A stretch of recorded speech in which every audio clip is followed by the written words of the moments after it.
We are Rogue Media Sports.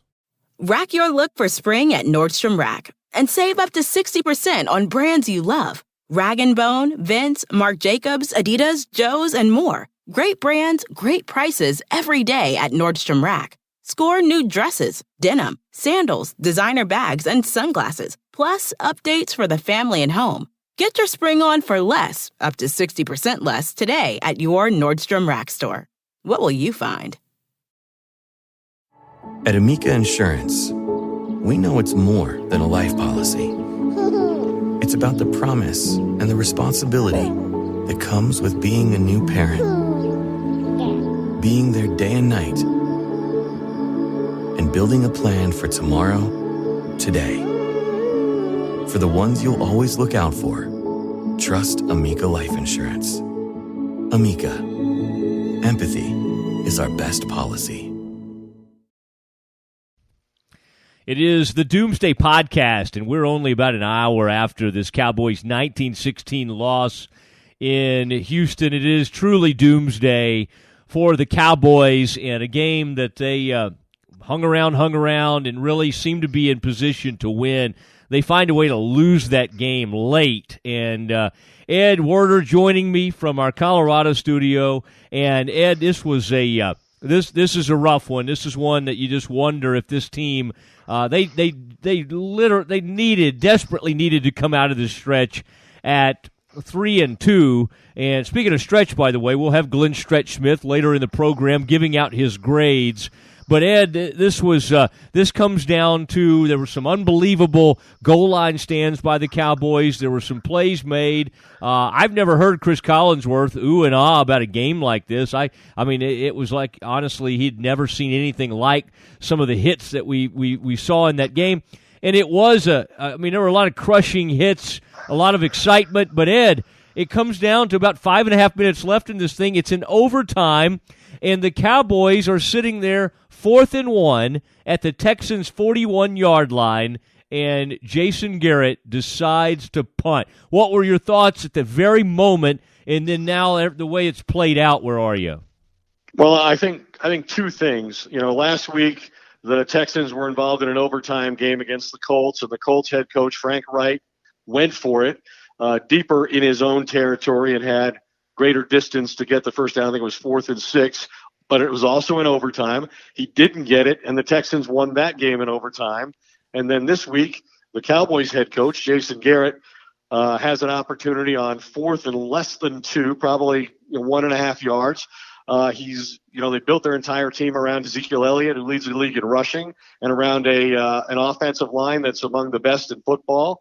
And even on a night where, Ezekiel Elliott struggled for every yard he gained, he was still averaging 2.7 yards per rush, and Garrett elects, I think, to basically play not to lose and play to the strength of his team, which was the defense, and he decided to punt, and the Texans took that possession, turned it around, and then won the game. So I think Jason Garrett's a guy who's going to come under a great deal of scrutiny by a Cowboys fan base with which he lost popularity and support long ago. And I think it's going to be a difficult week for him. And I think he's going to really be challenged from this point forward to have the kind of support that he would like to have. And I think it's not just this one decision and it's not just this one game, but how about this fact? Jason Garrett's team is 0-3 on the road this year. They've scored 8, 13, and 16 points. That's 37 points in 13 quarters. Goodness gracious. That is remarkable, and I mean, you're right. We wonder sometimes, hey, do offensive lines travel? Can you do? There they are against the Texans team that was 1-3, desperate for a win, and it's those moments. Teams are sort of, we don't know if winning this game would have defined Garrett or would have defined this season, but there are those moments where you kind of put your faith in your team, you load up. It's like you said with Zeke, and when all is said and done, and if Garrett doesn't make it this season, and I think we all agree if they don't make the playoffs, he's probably done here. I think you can point back to a moment where his gut told him to do something more conservative.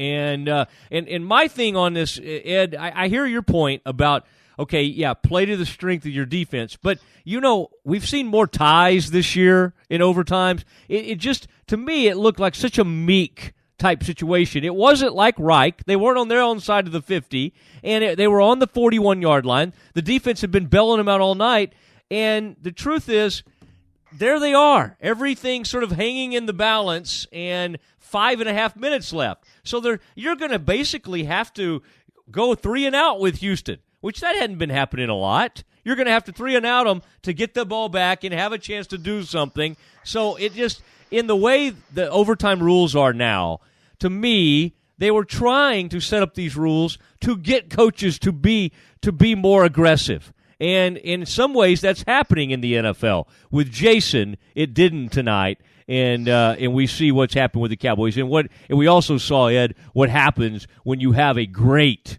wide receiver. And DeAndre Hopkins doesn't get enough attention in this league, but when the game was on the line, and he played great all night, but he made an unbelievable play. Okay, we got a ton to get to, and Frito, I'd like to ask you at this moment to please go ahead and play the music.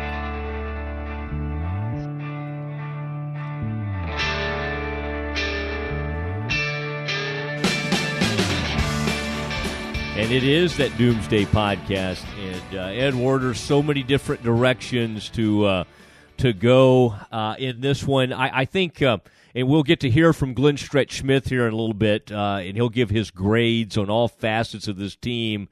But let's begin. Let's stay on offense. We obviously are going to say some things about this defense, and they had some great moments, especially these linebackers in this game.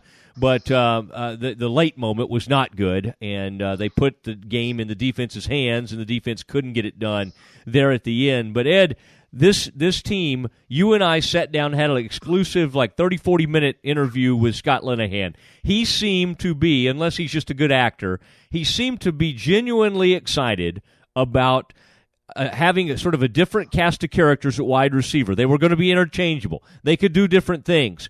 Ed, this is I made that joke in that interview we did with Brian Gain, the Houston Texans general manager, and when he talked about we wanted to make this a quarterback-friendly wide receiver group.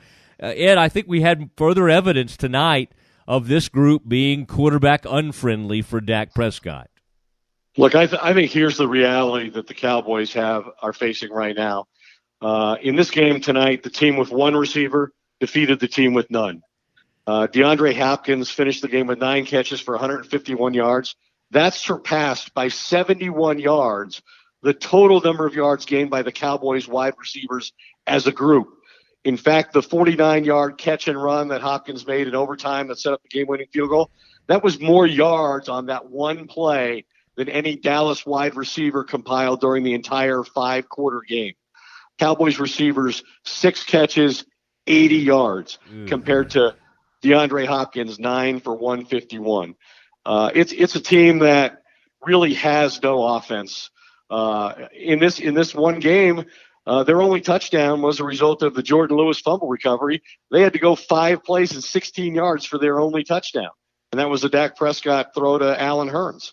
Their field goal drives covered 45, 37, and 66 yards. This is an offense that did absolutely nothing to help win this game. And when they had the opportunity in overtime, they had the ball first. If they can go down and score a touchdown, game's over. They couldn't get that done. Jason Garrett then hesitated, put the game on his defense, and they failed him as well. And now the Cowboys are 2-3. And as I said earlier, they're helpless on the road. Can't score at all. 37 points in 13 quarters. Yeah, it is a helpless situation. And Ed, with a head coach with an offensive background, and with Linehan on that side of the ball, you have to see, and we'll get into what Jalen Smith, you drafted Van Der Esch, you have some players that at least can make some plays, although Byron Jones got a little exposed for the first time this season, but you have the makings of a really excellent defense with Lawrence and some of the pass rushers they have. I have to think, and I want to stay right here with Garrett on this, I have to think that when you start thinking about who your next head coach is, you've got to lean to what is the strength of your team. They did it with Wade Phillips, and they said, okay, we're going to go with a defensive head coach. Obviously, Parcells had a huge background with defense. I have to think that as they sit here right now and see this just inept offense, that we're going to hear a lot. We're going to hear about after this season's done. It's 2-3 right now. I don't think they're going to rally and have a great season, although this is not a very good division. I think two things. There's only 5 teams in the NFC that have winning records. Well, and quite honestly, the Giants are horrific. They fell to 1-4 today, even though they were in that game and had a chance. But Ed, I think that we're going to look back. I thought you made some good points up front about Jason playing not to lose. When the game was on the line, hanging in the balance, we saw who he is. And he's had his moments here, but right now, and again, we need to have a discussion about who in the world decided. I mean, that's got to go on Steven, Jerry, McClay. I mean, who convinced these guys that they could go with this group of 7 wide receivers? And oh, by the way, the guys that, Terrence Williams is now in the IR. We don't know if we'll see him again this season. There's no help walking through the door. And this is a pretty sad bunch that they put together, and they sold them on the fact that they were going to be better route runners. Dez wasn't going to be here. They finally had guys that could run routes. I mean, are we seeing any evidence of that? Well, I would argue that Deshaun Watson was playing into the tougher defense in this particular game, and he completed 33 passes for 375 yards. With a touchdown and an interception, and Dak Prescott was throwing at the lesser of the 2 defenses, completed only 18 passes for 208 yards and 2 touchdowns, or 2 interceptions. He now has 4 interceptions on the season, and in all 4 cases, the ball caromed off the hands of his intended receiver and created a turnover instead of a play. This is the 8th time in Prescott's career that he's had 2 interceptions or more in a game, and the Cowboys are 1-7 when he has 2 or more interceptions. So he's a guy who now is put in a position where they play a game not to make mistakes, and they have very few explosive plays with their outside group. I actually thought Scott Linehan did some pretty creative things at different moments in the game. He had some misdirection stuff with Tavon Austin and Ezekiel Elliott involved in the same play where neither of them got the ball that were very effective. But they just aren't able to execute one base play after another against a pretty strong defensive front like the Texans. And maybe it's time to question the philosophy of the way this team's been put together. Maybe what I thought you could do when they achieved 2 years ago, which was build your offense around a running back when all the rules favor the passing game and everybody's building with their quarterback as the focus of their offense.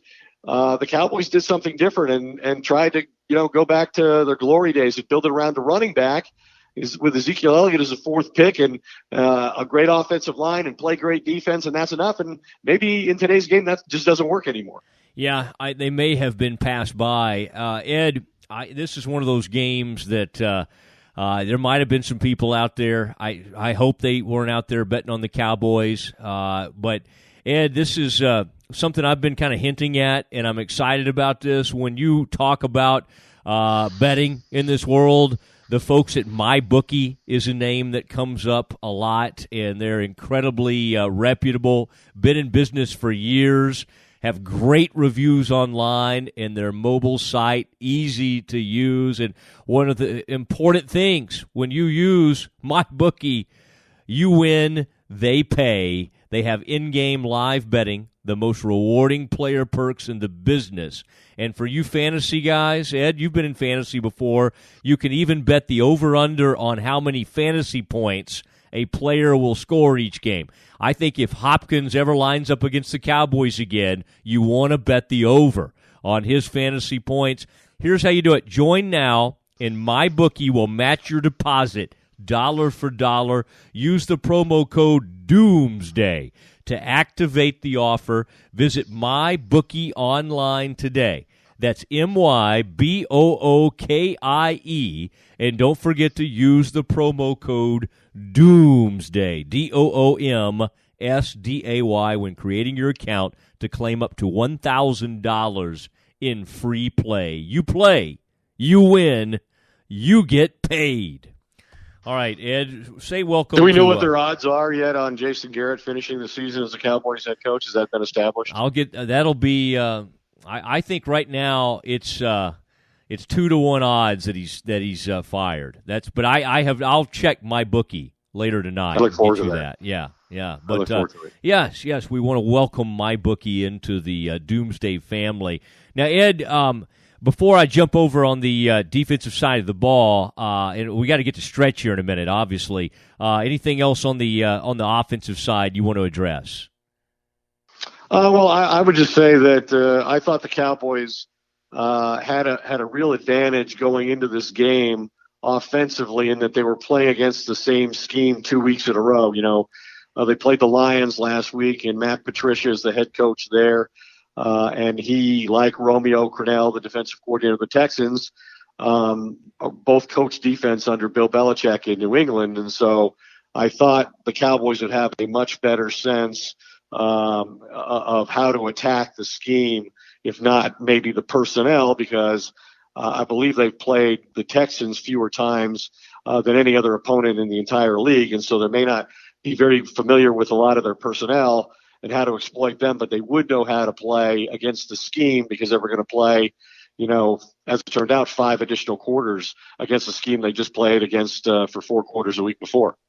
Yeah, that is interesting to think of. What I kept thinking of was thinking back to sometimes this year how running some of that. I like what you said about some of the schemes, some of those plays that were used when Tavon Austin was used as a decoy. For whatever reason, the Texans seemed to be biting on that like crazy, and so that was nice to see. I do think some of those zone read concepts that have worked so well for Dak, I'd like to see more of that. I mean, he had some good runs when he just sort of had to get out there and scramble. And some of those times he created some of those things on his own. That was an unbelievable play that he made downfield to Tavon Austin. But what I'm talking about is some of those design runs or design an actual zone read where he gets to make that call. I felt like early in the season that some of those things worked, especially with very aggressive defenses. And Ed, I have to wonder too if Zeke was totally himself in this game. He had a 14-yard run early, had a couple of decent back-to-back plays. He lost one run to a Connor Williams holding. That is true. That was negated. That was, however, was that 9 or 10 yards? That was a pretty good gain, 12 yards maybe. I have to wonder if he's just been beat to a pulp. Kind of how we were looking at Deshaun Watson in that game, and they had the stethoscope out looking at him. I kind of had a feeling that Zeke was really banged up at some point in that game. I would say that one of the most favorable impressions I had of anybody on the Cowboys offensive group was that, man, Ezekiel Elliott really gives you all he's got on every single time he touches the ball. There's no give up in that guy. He's fearless the way he attacks the defense. No matter how many times he gets stymied, he goes right back into the hole again with all he has. Great ferocity. I think he did everything individually he could have done to win that game. Again, I, like you, would like to see, more of planned, runs or RPOs with Dak and Zeke, because I think they do it very effectively. And I would also like to see Elliott use a little bit more in the screen game than really in just a check down type of role that I think he had once again tonight, even though he may have caught 7 balls. He had the one screenplay that was very well executed again. They never came back to it, and he did have some check down catches, but that was really about it. I think he can be a much bigger factor in the passing game. Yeah, I think he was running like a wild man down the field on that one play to Tavon, the scramble play. And at some point, I think he thought, oh, wait, is this to me? But Tavon was able to make that catch. All right. We should also note a milestone moment for Dak Prescott, the beleaguered quarterback of the Cowboys, through his 50th career touchdown pass in this game in his 37th start.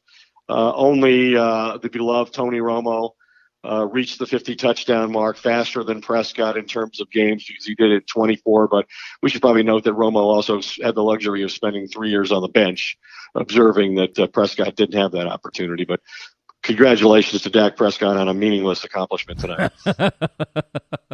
There it is. Okay, and we'll send him something over for that. It is time, Ed. We wait for it.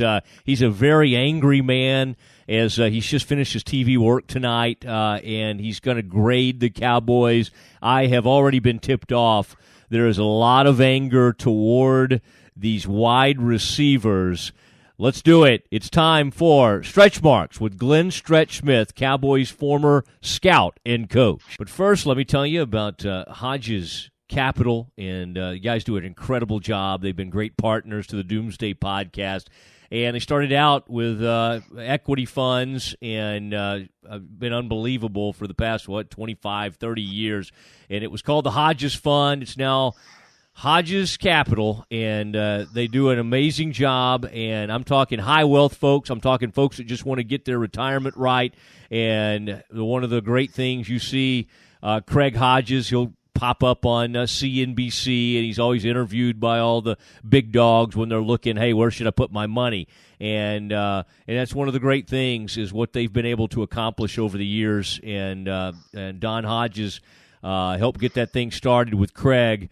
And just great to have some Baylor guys with us, and the Hodges Capital as they continue to help people increase their wealth, people that are semi-retired like Ed Werder. But no, Ed's going to come right back out of retirement as soon as his prison sentence is over. But the Hodges Capital has been great to us, and we recommend that you get a hold of them.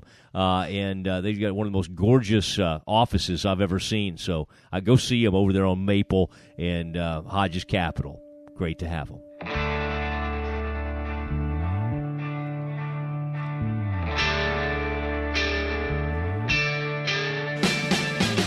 And it is time for something we like to call Stretch Marks. It is Glenn Stretch Smith, and Stretch is moments away after doing some Channel 8, some of his TV work, and we're just within an hour of the aftermath of this Cowboys loss. They lose it in overtime to the Houston Texans, lose that thing 19-16, and they fall to 2-3 on the season. Of course, the Stretch, let's start, and obviously a lot of talk's going to be Cowboys sitting there at the Texans' 41-yard line.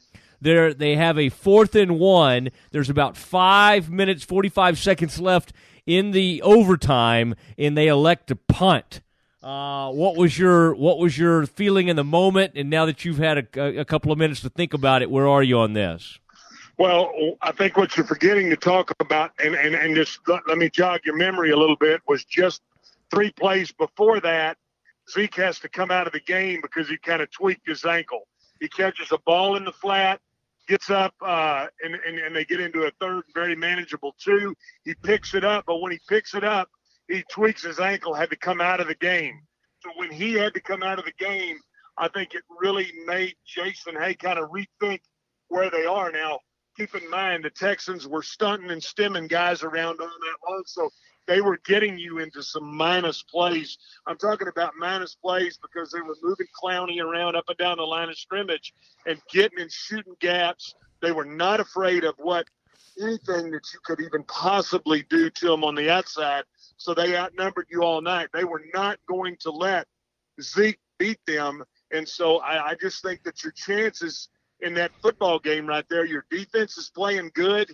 They were getting some stops. They had taken Watson, had gone into the tent to get evaluated. I think they were questioning probably where he was from a health perspective. And I just think your chances when you get in those situations and you're playing really good defensively, you punt the football and you go let your defense play, because quite frankly, the defense was going to have to win the football game for you, and they almost did. Ed, what were your thoughts there?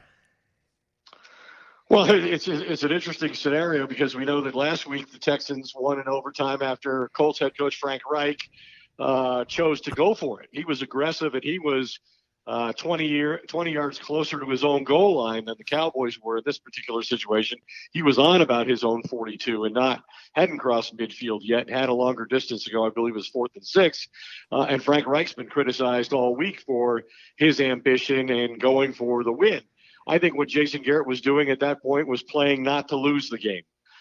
He knows if they don't get it, then the Texans in all likelihood are going to, move the ball 25 or 30 yards, kick a field goal, and win the game. As it was, he pinned them down on their own 10. DeAndre Hopkins, as he did most of the night, made the big play, got him in field goal position, and they won the game. I think a fan base that believes Jason Garrett has already been the head coach in Dallas for far too long is going to use this decision as a further example of what they perceive to be his incompetence, and will use this to try to motivate the owner to fire him.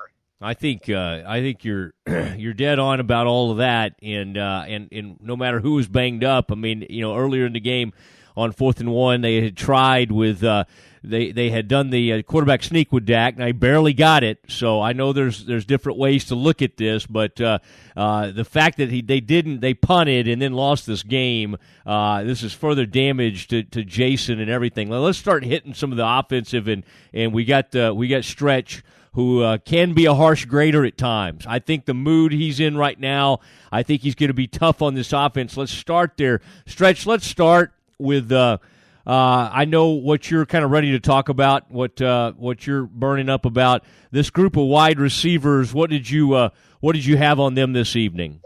Well, I like how you want to go out. You want to shoot the fireworks, the grand finale right up front. But this group of receivers has not played well all year long, and I'm talking about they do not get separation. They are not physical at the line of scrimmage. They cannot win deep. They do not win in a lot of one-on-one situations. Tonight, Houston was daring them to throw the football, absolutely daring them to throw the football, and they don't have anybody that can win. Doesn't mean that I don't like Cole Beasley in some underneath situations, but the rest of this crew are just guys. And so, you want to get me wound up, you got it. I mean, the thought of and it's a little bit difficult here because I really try to stay in the middle of the road when I talk about the Cowboys. I don't want people saying, Stretch is sour grapes because they fired him. And you know what? Maybe I'm fired for a reason and doing Channel 8 for a reason. But when I look at this group of receivers, they are not very good. It doesn't look they're very well coached. Gallup does not come back to drive back to that curl route.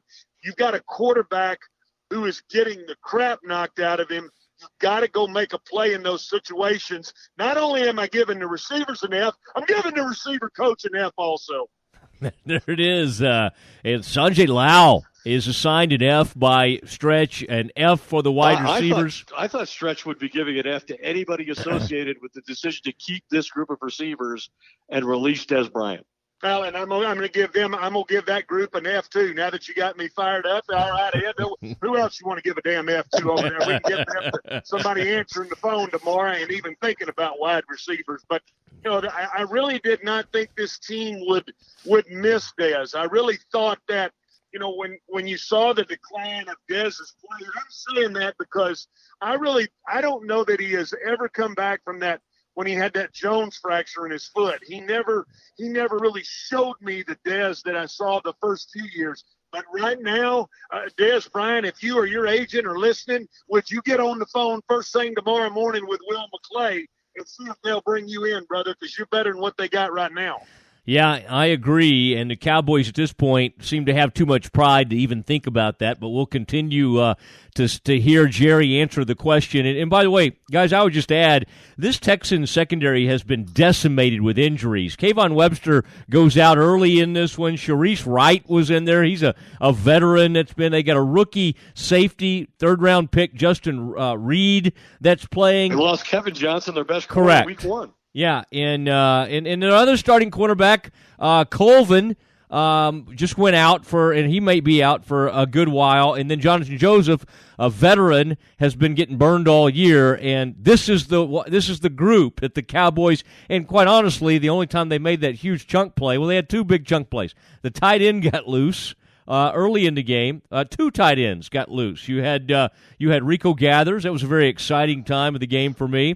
And then you had Swaim get loose, and then you had a desperation throw where the quarterback makes an unbelievable throw down the field to Tavon Austin. Other than that, this group doesn't seem to step up. And to Stretch's point, when Deontay Thompson really needed to make a play for the quarterback, he didn't get it done in that game. So, Stretch, let's move right over to the offensive line in this game. I know we're just recording this just right after the game, but your sort of initial thoughts on how this O-line played.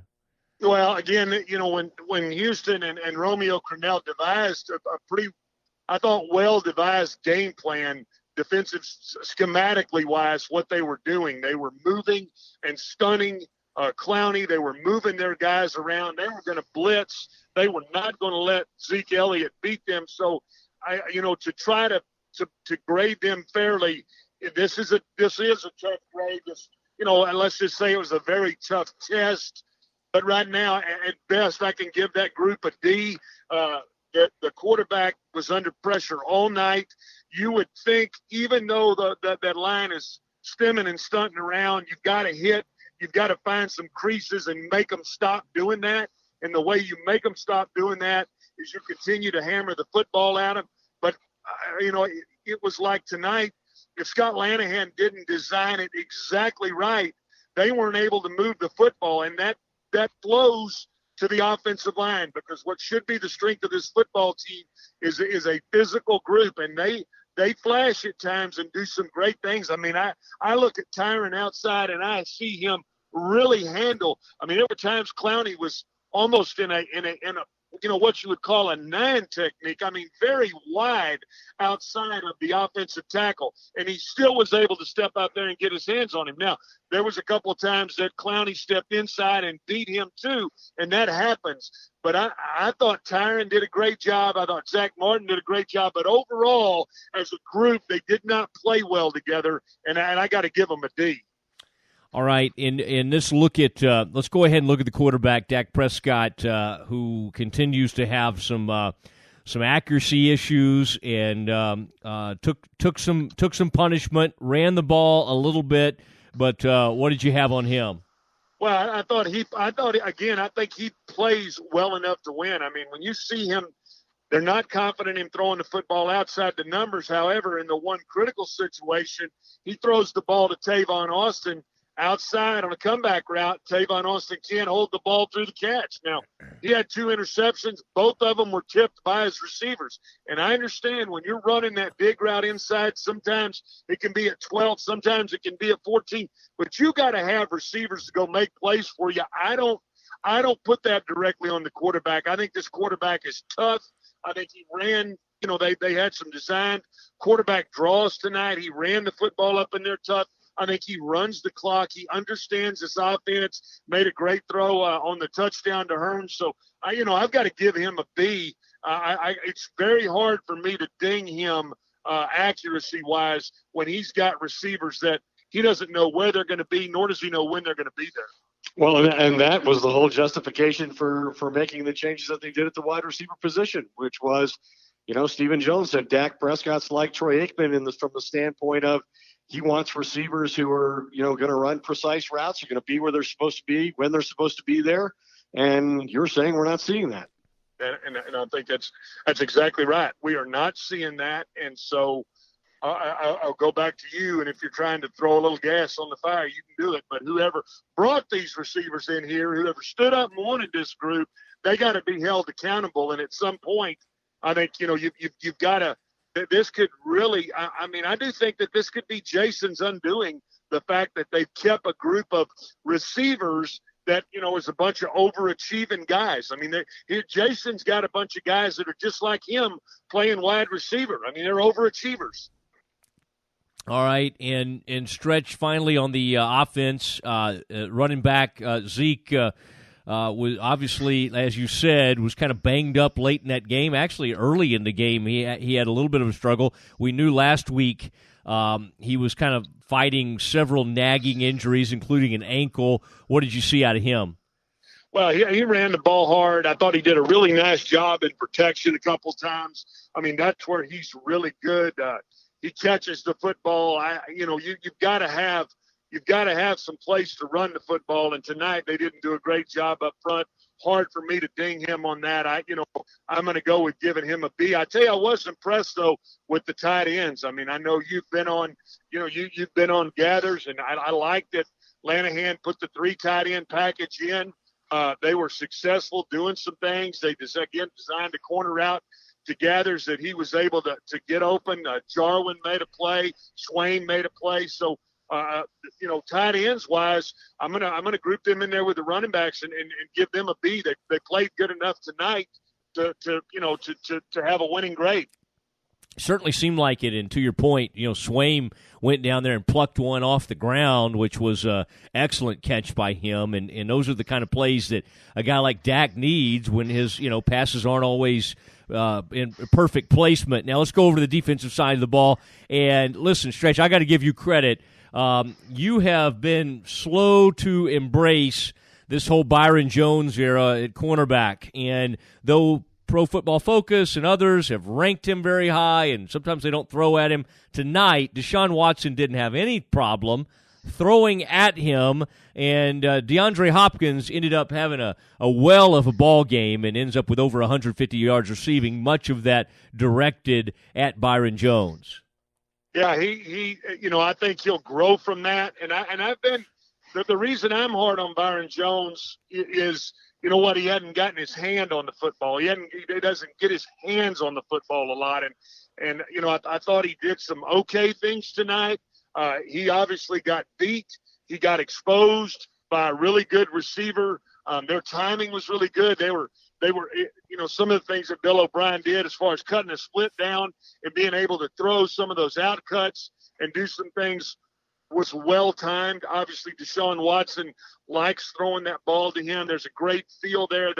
They were able to protect a little bit up front, so they ran some deep crosses to him, and it's hard for a corner to cover that long. But I thought that Xavier Woods played well tonight. I thought you saw some things out of the secondary that give you some. I'm going to say arrow up, going to give you some enthusiasm with what I saw. I saw Brown make a few plays. I saw Wouzier do some good things in coverage. I saw Heath make a play or two. So George Lewis created a turnover.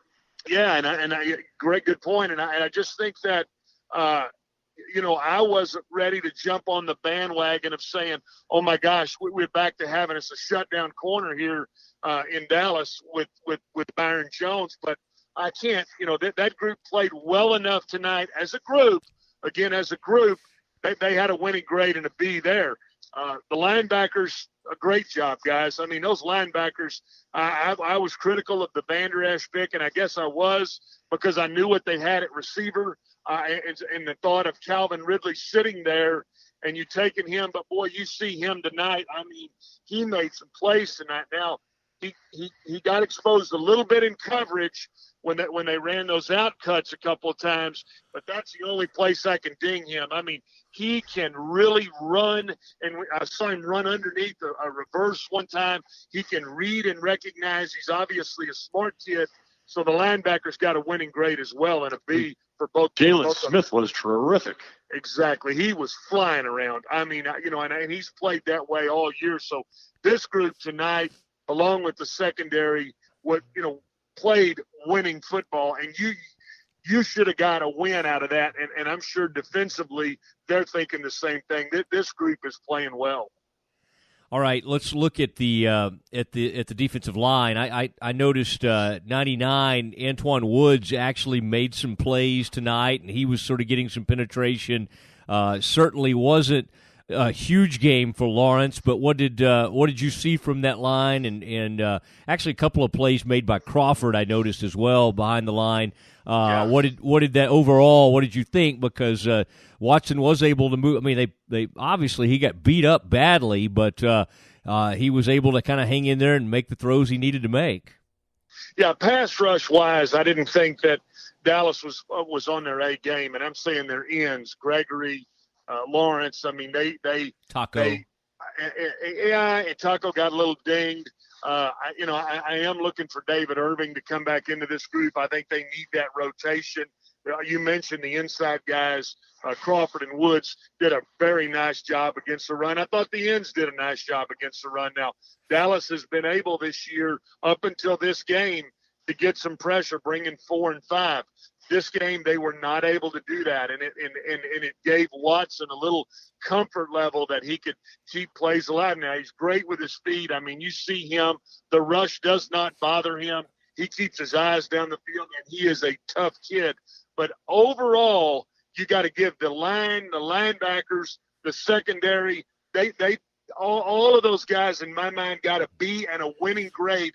They should have won the football game with what they did defensively. I love what they did in the red zone. I mean, I love how they play. I'm talking about going back to the corners, how they're playing tight coverage down there. No one, they got that end zone kind of as their 12th man. So this team looks well coached defensively, and I've been hesitant to jump on the Keith Richard bandwagon, but after you saw what they did tonight and really being able to get after Houston now, we could be critical of them on 4th and 1, snapping the ball in the shotgun. I thought, what a wide world of sports is going there, but we don't talk about the other group. We talk about this group. We grade this group with what we saw, and I thought you got a winning effort out of your defensive front, your linebackers, and your secondary tonight. It's a shame they didn't win that football game from a defensive perspective.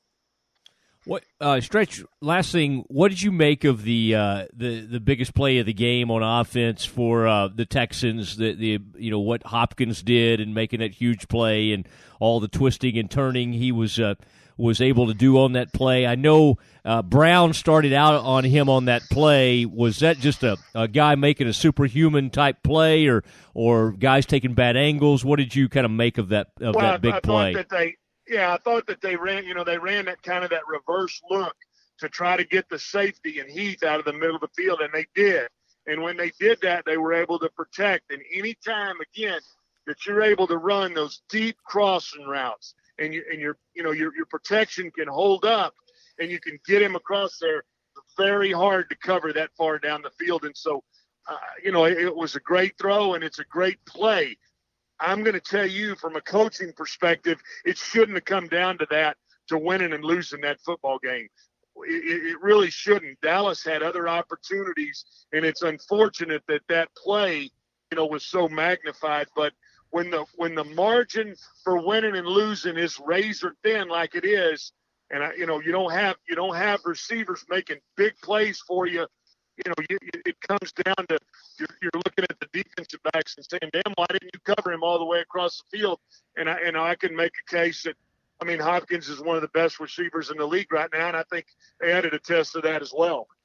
Well, Stretch, we really appreciate it. Always great stuff. Folks, Stretch is on WFAA every Sunday night with Del Hansen. You can watch him there. He has another call-in show the following day, does a lot of fun stuff for Channel 8, and we love having him here. If you heard a little break in the phone, he was getting out there to Parker County. They don't have a lot of cell coverage out there, but Stretch, we really appreciate it. And I know it's been a late night for you, but we will look forward to talking to you next week.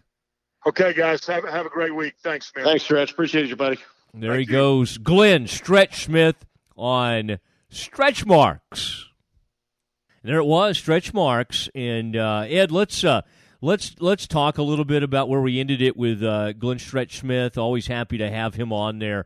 Let's talk about the defense. For the most part,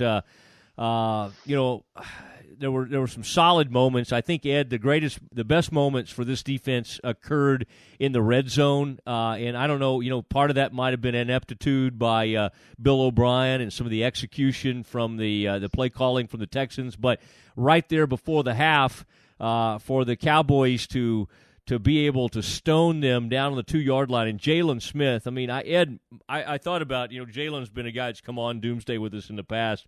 It is remarkable. I don't think maybe you were a little more hopeful than I was. I don't think I ever thought he would be back to where he is now. And then to watch him take off from sort of a pretty good ways and against a very, very athletic quarterback and make that play at the end of the half on 4th and goal right there at the 2-yard line. I mean, this is we're now we may have a Pro Bowl type player on our hands that we're watching. Well, and really to the Cowboys' credit, and obviously, Jerry Jones took a lot of criticism for using a second-round pick on a Jalen Smith, who at the time had, ended his college career with a really significant ACL tear that also involved nerve damage, and nobody really knew whether he would recover or to what degree. Just talking to teams around the NFL at the time, you got a variety of opinions. I think the primary opinion was that at some point Jalen Smith would probably recover and play in the NFL. It was a matter of, well, how long is it going to take before he overcomes the injury and is able to play again? And then at what level? And I don't think most people in the league believe that he would get to the elite level again, that he'd be a dominant starting player in the NFL. And I think that he's well on his way to achieving that right now. And that's a credit to Jerry, because a lot of people, like I said, were very dubious about that decision. Jerry obviously put a lot of trust in the team's Dr. Dan Cooper, who did the surgery. He knew more about Jalen Smith's injury than anybody else did in the league, and the Cowboys took advantage of that. And I think when they took him, the prevailing feeling in the organization was, we think he's going to have a 10-year career. We just don't know when it's going to start. And that certainly looks like something he's going to accomplish with relative ease, assuming he stays healthy from this point forward. And I guess the other thing I would say about the defense was, I mentioned the Cowboys have played, this is only their 5th game against the Texans, the fewest games they've played against any opponent in the NFL. And another advantage that they had defensively was that, their defensive coordinator, at least in title, Rod Marinelli, an assistant at the time, Matt Eberflus, who left the staff in the offseason to become the defensive coordinator of the Indianapolis Colts. Well, the Colts played the Texans last week. And Eberflus and Marinelli, while they were together in Dallas, really devised a plan to contain running quarterbacks like Watson, who ranks 2nd in the NFL in passing efficiency outside the pocket. And what they try to do is get as many great athletes on the field as possible. And so that's why getting Randy Gregory on the field for this game, that's why Jalen Smith and, the rookie Leighton Vander Esch, that's why those guys are so important in a game like this. And I guess the next thing I would do is criticize David Irving for being suspended and missing the first 4 games of the season, and then for whatever personal problems he has that are a higher priority than his commitment to his job and his team, he's not in the game when they made a roster move for him to accommodate him earlier in the week. And Jerry Jones all but swore that Irving was going to play in this game, and you wonder what kind of difference maybe he would have made. They did give up 465 yards on defense, but they surrendered only 19 points. It's all about situational football now in the NFL as it pertains to defense, and the Cowboys dominated the red zone. They did, and that Irving thing is nuts to me. I mean, this is a place that really, I guess, values work-life balance. If you just have a little personal, again, I say little, I don't know what it is. But, yeah, you're right. You spend this whole week basically, okay, we got this guy back. We're excited about him. Okay, we're going to make some roster moves. Get him back on the roster. We got to cut some guy, or we got to put some guys on IR, and then they can't even get him to the game. Oh, he's got something. And then I like some of these reporters out there. I'm not going to name any names. They're like, basically like, I don't know. If you're going to report something that, hey, he had something that he couldn't avoid, and report it like that, like it could not be helped, well, you better let us know what it is. I mean, I just don't quite understand that. I mean, maybe. Well, I think the organization owes the public and its fan base an explanation for what exactly it is that is preventing David Irving from being ready to play when he's coming back from a suspension. What is it that's keeping Terrence Williams from participating in practices before he finally gets put on IR? Why is it that Randy Gregory is in Chicago last Thursday instead of on the practice field with his teammates? What's going on? What other team in football has three players like this who are starting caliber players who are not at practice as a matter of the regular course of business? It's really absurd. I can't imagine how upsetting it must be to a lot of guys on that team.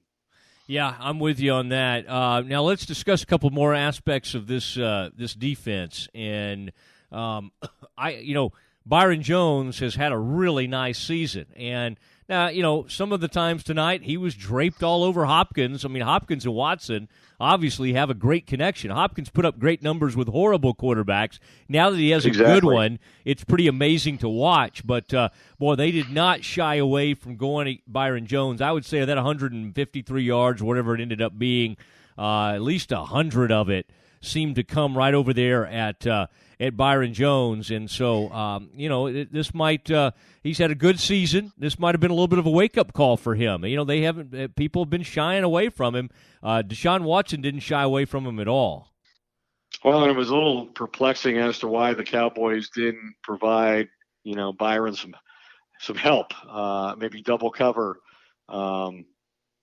Hopkins a little more than they did. It seemed like instead they chose to, rush extra people at Deshaun Watson and try and handle the problem at that end of the pass, the quarterback end of the pass, rather than at the wide receiver end of the pass. And just didn't work out for them. But overall, I mean, they did create two turnovers. Jordan Lewis and Anthony Brown combined on a turnover that set up a short field. And we've been talking about, all season that this offense doesn't seem capable of creating a lot of explosive plays, scoring from anywhere on the field, nor does it seem capable of, consistently driving the length of the field. That they need a defense that's going to create some short field opportunities. And Jordan Lewis did that with the fumble recovery.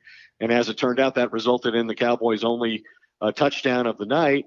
And then Xavier Woods, for all his failure in terms of taking proper angles and being a short tackler in the secondary, did register the Cowboys' first interception of the season, the Cowboys being the last team in the NFL without an interception before that play. Yeah, and I would have to say that given how the offense had looked, Ed, maybe that last interception, or that one interception, maybe it's like the announcers were saying, maybe stay in bounds there and try to get some more yardage, although it's just hard to have the presence of mind to do that with 10 seconds left. It's probably in your mind you're saying, hey, I need to get out of bounds and give my offense a chance. Before we wrap things up, Ed, I did want to say Jerry Jones, speaking outside the Cowboys locker room in Houston tonight, was asked about DeAndre Hopkins and, what it's like, to see a team that has a receiver like that. And Jerry's response was, I would love to have number one receivers. You have to get those when the opportunities are there. So, obviously they had a chance possibly to get one in a rookie in Ridley. They took Van Der Esch, and that may work out. Van Der Esch appears to be a really good player. The real-time nature of this, I wanted to catch you up on. Dez has already responded to that. From Jerry, and he says, I don't know what Jerry meant by that number one wide receiver, but I'm damn for sure would have kept them chains moving. Okay, that was a few minutes ago from Dez Bryant. So you can. I think from he's been trolling the Cowboys a lot of the season, and it's fair to him for him to respond to Jerry. I know for a fact that he does not hold Jerry responsible for releasing him. He thinks, that was the decision made by Jason Garrett and Scott Linehan, the offensive coordinator. Beyond that, I believe Dez is about ready, or feels he's about ready, to resume his NFL career, that he's taken care of some social anxiety issues and other problems that he felt were holding him back. that he's in great physical shape. And I think his preference, despite all of this, I think his preference is clearly to play for the Cowboys again. And whether Jerry is willing to reconsider that now, when he pretty much dismissed it as a possibility in conversations he had before the game, remains to be seen. But it is really hard to imagine any of these guys playing not just at the level that Dez achieved when he was at the height of his game, in his first couple of years in the league with Romo, but just what he did the last 2 years. I don't even think they can get back to – I don't think the current group can do what Dez did when he was a descending player. So I don't know what the money is that Dez would be willing to play for. I don't know if there's any amount of money the Cowboys would be willing to swallow their pride and bring him back. I really can't imagine that happening, but I think he's very open to the idea. Yeah, he's made it very clear, and I just think this is where he feels the most comfortable. And I was looking real quick just to see what Josh Gordon did. He had another touchdown today, 2 catches, 50 yards. Of course, that was the other night, that game that the Patriots were involved in. So, obviously they had a shot to get in on him, and for whatever reason decided not to, and they traded a 5th-round pick. And I can't sit here and criticize them for David Irving and Terrence Williams and Randy Gregory and then say, oh, you should have got Josh Gordon when you had a chance. I think you totally can. 56 games in the last 4 years or whatever it's been. He totally has. But I can certainly understand their decision to pass on Josh Gordon. He's shown up for every game for the Patriots. You can. So far, he showed up for all 2 games that they've had him active. You can criticize him all you want, and I appreciate it. Good stuff this evening, and I think this is, we had the 1 game reprieve where maybe everybody feels a little bit better about things, but now I think this whole week will be about Jason Garrett. I think the 4th and 1 call is going to get a huge amount of attention, and I just he has shown at times a willingness to take some risk. But generally, he is not a risk taker. It's not who he is. No, and no backup quarterback is generally a gunslinger, right? The backup quarterback's a guy whose job it is to just get us through these next few games. Don't be the reason we lose it while our starter's out. Just give us our season back, to the starting player when he's available again. Don't make the kind of mistakes that send everyone home, as Bill Parcells used to say. Yeah, you say that, but one of the backups was one of the guys you were talking about taking a huge risk last week, Frank Reich, and I feel like Doug Peterson's somewhat of a risk taker. Not to try to – Good point. Well, Ed, it was a I want to say one more thing about this game, if I could. Please do. I thought it was a unique game from the standpoint of how physical it was from the perspective of the 2 quarterbacks. I think Dak Prescott took a lot of punishment in this game, and I think a lot of punishment was inflicted on Deshaun Watson. He went to the medical tent several times. It appears he has some kind of a rib injury, and whether that affects him going forward remains to be determined. He obviously played through it in this game and won an important game for the Texans.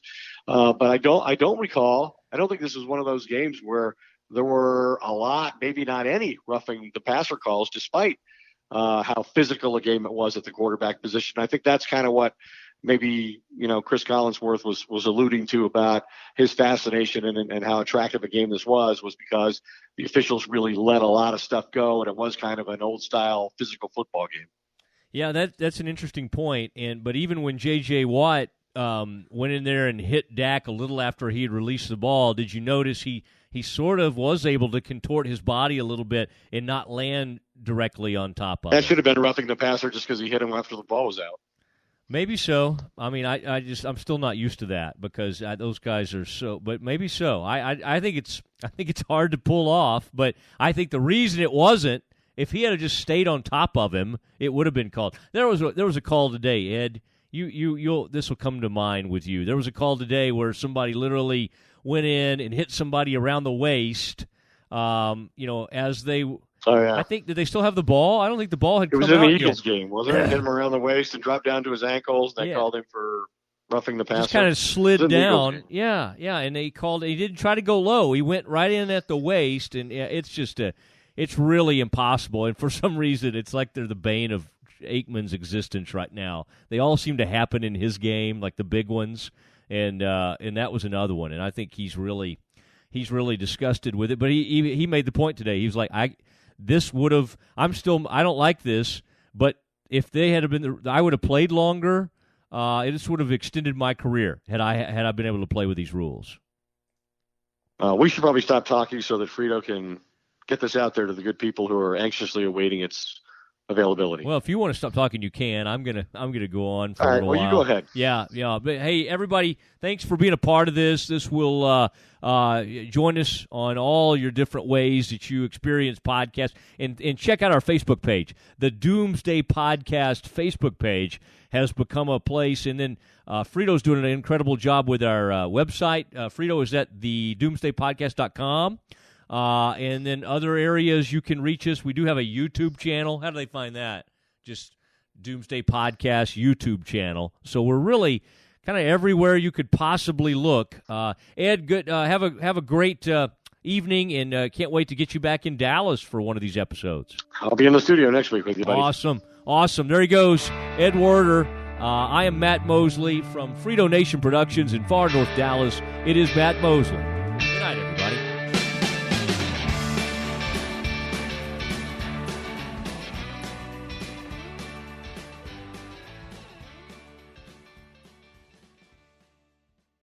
Just in and so good. Thousands of spring deals at your Nordstrom Rack store. Save big today on new arrivals from Kate Spade New York, Nike, Sam Edelman, Free People, and Madewell, starting at only $30. Great brands and great prices on dresses, denim, sandals, designer bags, and more. So rack your look and get first dibs on spring styles you want now from just $30 at your Nordstrom Rack store. What will you find? At Amica Insurance, we know it's more than a life policy. It's about the promise and the responsibility that comes with being a new parent. Being there day and night. And building a plan for tomorrow, today. For the ones you'll always look out for, trust Amica Life Insurance. Amica. Empathy is our best policy.